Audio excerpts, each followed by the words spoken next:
Hello दोस्तों, स्वागत है आपका अपने YouTube channel NBL study point पर। दोस्तों, आज हम भारतीय राज्य व्यवस्था की क्लास लेके आए हैं और भारतीय राज्य व्यवस्था में आज हम पढ़ेंगे सर्वोच्च न्यायालय। सर्वोच्च न्यायालय जो होता है भारत का, एक ही सर्वोच्च न्यायालय होता है, क्योंकि भारत में अगर देखें हम तो भारत में जो संघीय प्रणाली है या संघीय व्यवस्था है, संघीय व्यवस्था के साथ ही साथ देखा जाए तो हमारा एकीकृत कानून है, जिसके लिए भारत का एक ही सर्वोच्च न्यायालय है। तो भारत में सर्वोच्च न्यायालय की संख्या एक है, जो कि संविधान के भाग 5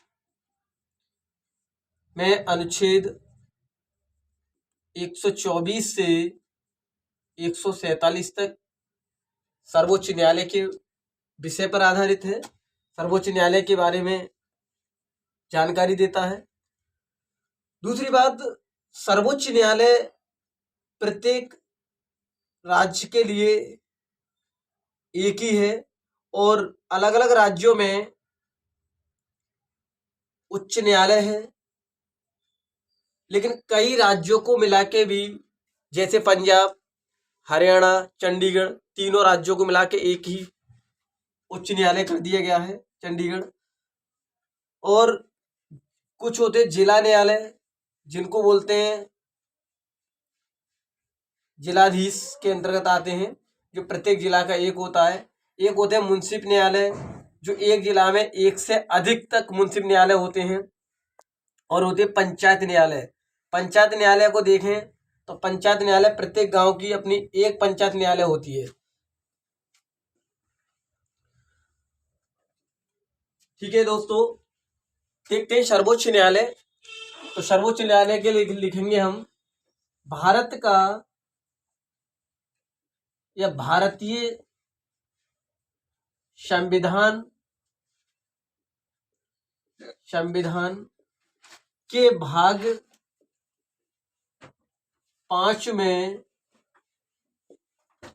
5 में सर्वोच्च न्यायालय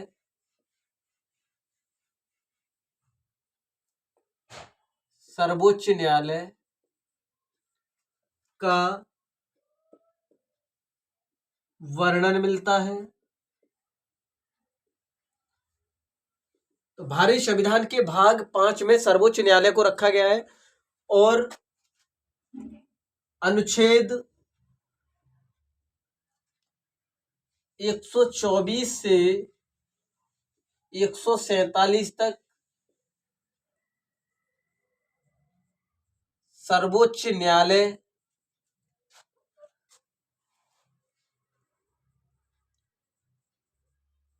के विषय पर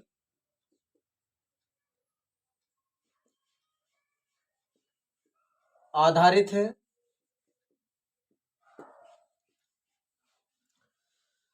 भारतीय संविधान के भाग 5 में सर्वोच्च न्यायालय को रखा गया है और सर्वोच्च न्यायालय के लिए जो आर्टिकल हैं वो अनुच्छेद 124 से 147 तक रखे गए हैं। सर्वोच्च न्यायालय अगर देखें भाई तो भारत में संघीय प्रणाली है। संघीय प्रणाली का मतलब होता है कि भारत जो बना है राज्यों का संघ है। संघ का मतलब ग्रुप, कई राज्यों को मिला के भारत बना है। भारत एक नहीं है, भारत जो है कई राज्यों को मिला के भारत बना है, इसको बोलते संघीय प्रणाली। भारत में संघीय प्रणाली है, परंतु फिर भी एकल न्याय व्यवस्था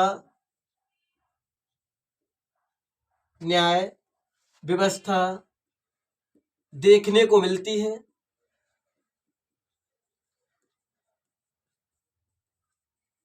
यही कारण है कि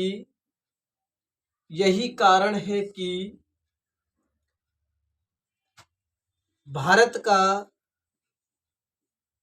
का एक सर्वोच्च न्यायालय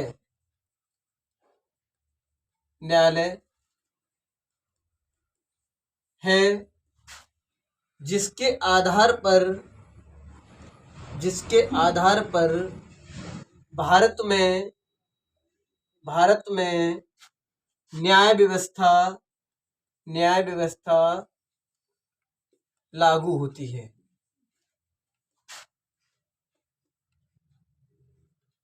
ठीक है।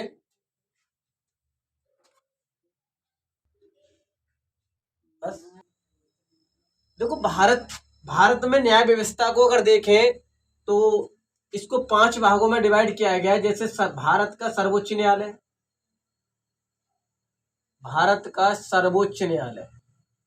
सर्वोच्च न्यायालय का मतलब होता है सबसे उच्च न्यायालय। इसका जो न्याय होता है वो सभी के लिए मान्य होता है, सर्वोच्च न्यायालय। दूसरा होता है उच्च न्यायालय। उच्च न्यायालय प्रत्येक राज्य का अपना एक उच्च न्यायालय हो सकता है, या फिर एक से अधिक राज्यों को जोड़कर भी एक उच्च न्यायालय बना देते हैं। तीसरा होता है हमारा जिला सत्र न्यायालय, जो प्रत्येक जिला का अपना न्यायालय होता है। एक होता है हमारा इसमें मुंसिफ न्यायालय,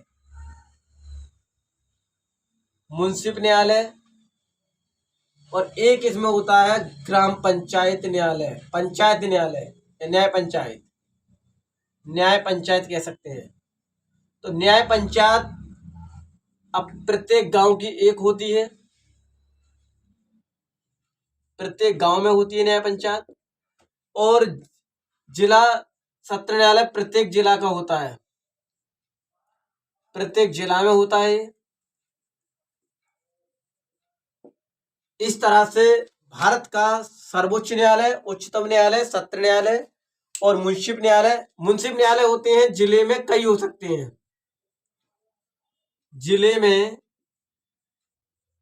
सकते हैं, मुंसिफ न्यायालय। देखो, जब संविधान लागू हुआ था, जब संविधान लागू होते समय भारत में सर्वोच्च न्यायालय में न्यायाधीशों की जो संख्या थी,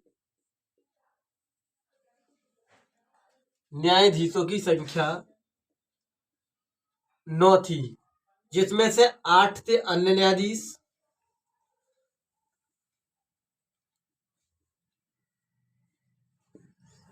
और एक था मुख्य न्यायाधीश।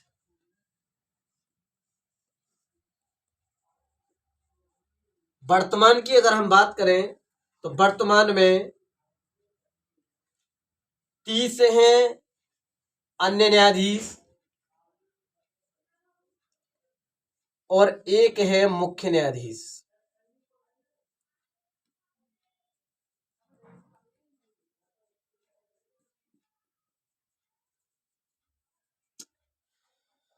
जब संविधान लागू हुआ था उस समय 8 अन्य न्यायाधीश थे और एक मुख्य न्यायाधीश था। वर्तमान में 30 अन्य न्यायाधीश है और एक मुख्य न्यायाधीश है।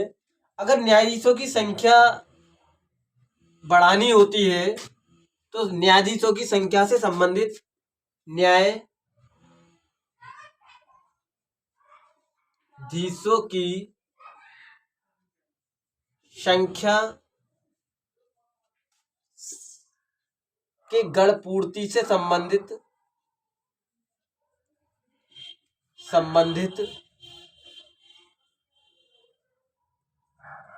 अधिकार संसद के पास होता है।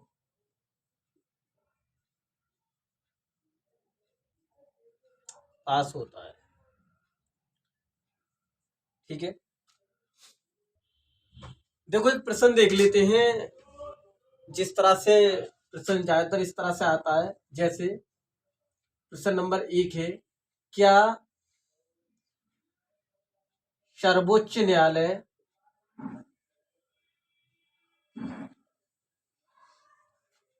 सर्वोच्च न्यायालय भारत का दिल्ली में है, ठीक है। क्या सर्वोच्च न्यायालय दिल्ली के अलावा कहीं और या किसी और कहीं और स्थान पर कार्रवाई कर सकता है? इस तरह का सवाल देखने को मिलता है, इम्पोर्टेंट सवाल है ये। तो इसका उत्तर होगा हमारा हाँ। यदि राष्ट्रपति के अनुमोदन से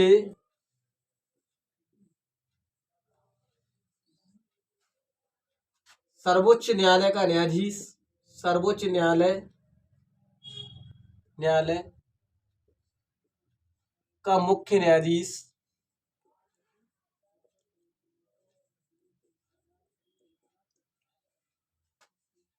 चाहे तो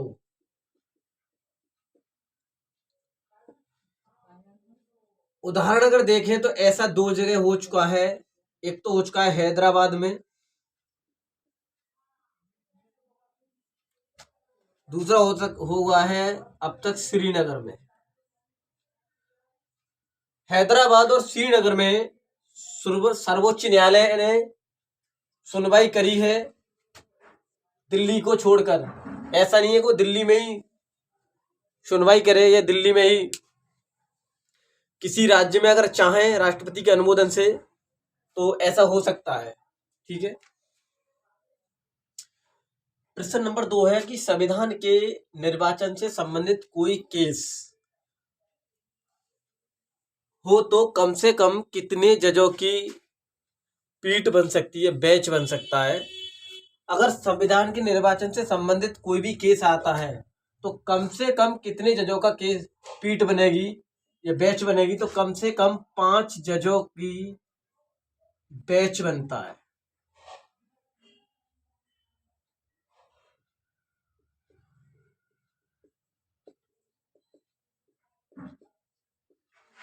इस तरह से भी प्रश्न पूछे जाते हैं।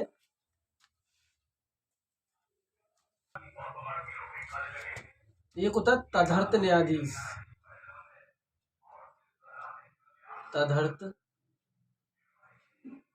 तदर्थ न्यायाधीश।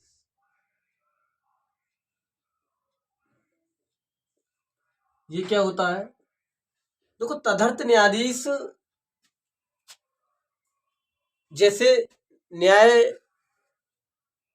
के बैच में अगर न्याय के लिए न्यायाधीशों की संख्या कम पड़ रही है तो जो मुख्य सीजीआई या मुख्य न्यायाधीश होता है उसकी सलाह पर राष्ट्रपति से अनुमति लेकर और तदर्थ न्यायाधीश की नियुक्ति कर सकता है। तो इसमें पढ़ेंगे अनुच्छेद 127 के तहत तदर्थ न्यायाधीश की नियुक्ति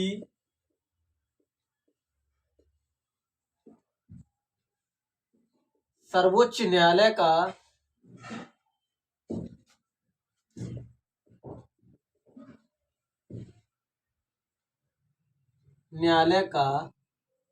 मुख्य न्यायाधीश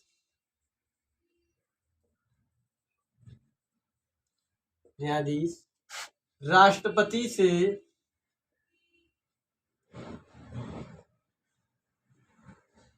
सलाह लेकर कर सकता है। ऐसा इसलिए करता है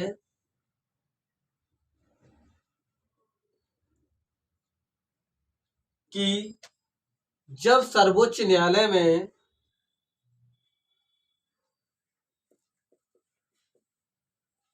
केस ज्यादा हो जाए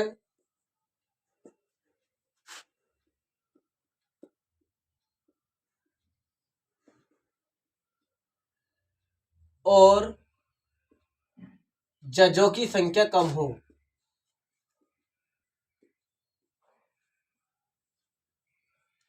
लेकिन संविधान में इसका कोई लिखित रूप से वर्णन नहीं है। तदर्थ न्यायाधीश का लिख सकते हैं नोट में, तदर्थ न्यायाधीश का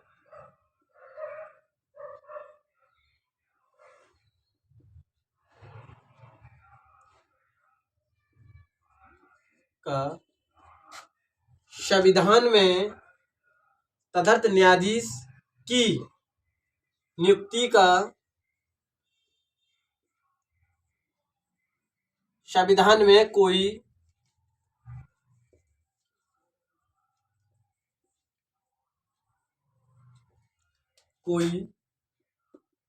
लिखित वर्णन नहीं है।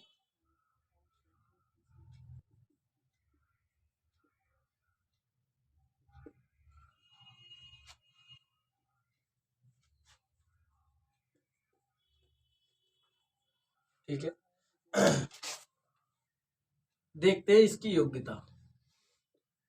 योग्यता क्या है? तो इसमें जो योग्यता होती है सर्वोच्च न्यायालय का तदर्थ न्यायाधीश बनने के लिए, तो उच्चतम जो न्यायालय होता है, उच्च न्यायालय जो होता है, प्रत्येक राज्य का अपना अलग उच्च न्यायालय, उस उच्च न्यायालय के ऐसा अनुभवी और ऐसा व्यक्ति जो उच्चतम न्यायालय का न्यायाधीश बनने की योग्यता रखता हो। तो लिखेंगे उच्च न्यायालय का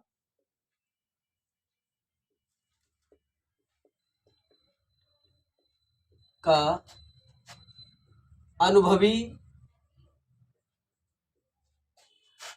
न्यायाधीश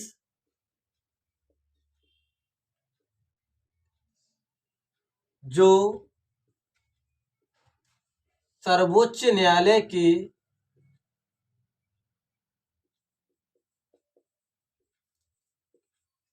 न्यायाधीश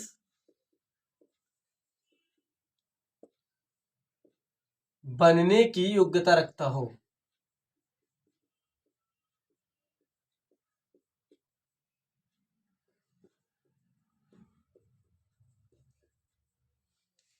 ठीक है,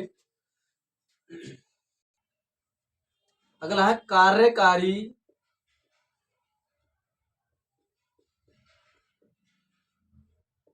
मुख्य न्यायाधीश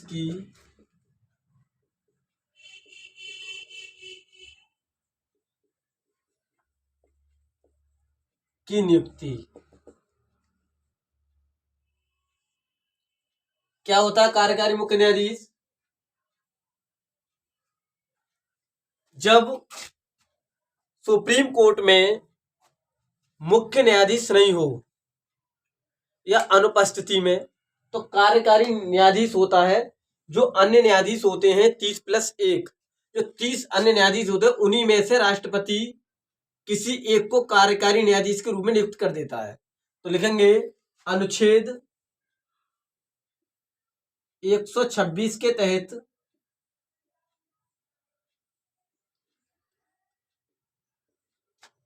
मुख्य न्यायाधीश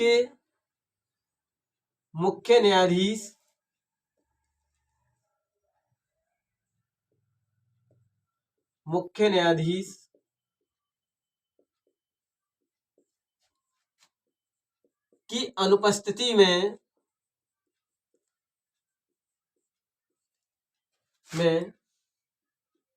राष्ट्रपति अन्य न्यायाधीशों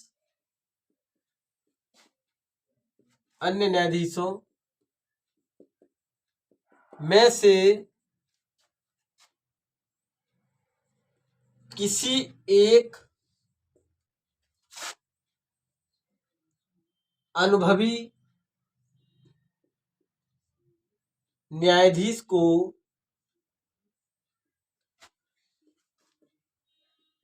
कार्यकारी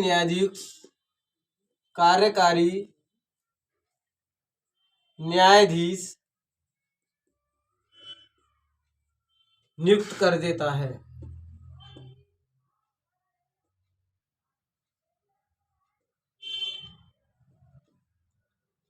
नोट में लिखेंगे इसका संविधान में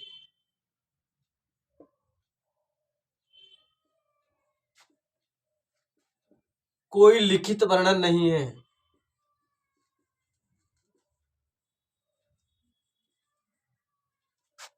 नहीं है, कार्यकारी न्यायाधीश का कोई लिखित वर्णन नहीं है संविधान में।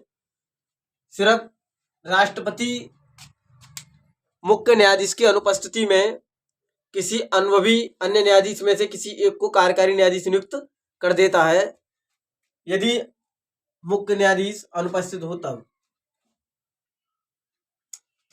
अगर न्यायाधीशों को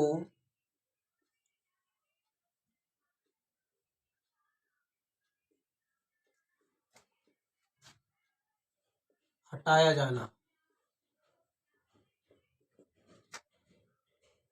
तो इनको दो प्रकार से हटाया जाता है। एक तो सिद्ध कदाचार द्वारा, दूसरा असमर्थता द्वारा।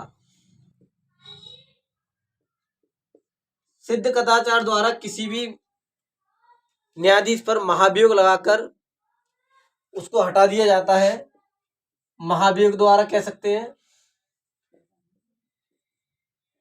और असमर्थता द्वारा यदि कोई चीफ जस्टिस या अन्य जज कार्य करने में असमर्थ हो तो उसको असमर्थता के द्वारा हटा दिया जाता है। नोट में पढ़ेंगे, अभी तक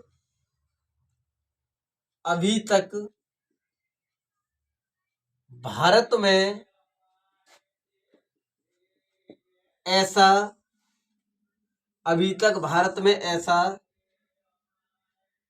या भारत में महाभियोग द्वारा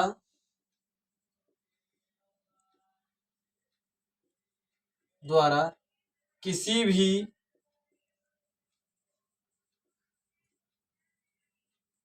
न्यायाधीश को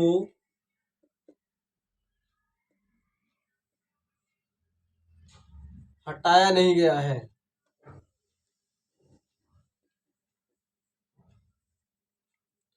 तो अभी तक किसी भी न्यायाधीश को हटाया नहीं गया है। ठीक है दोस्तों, आज के लिए ही इतना।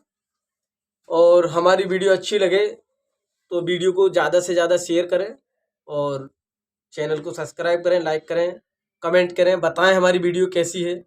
धन्यवाद।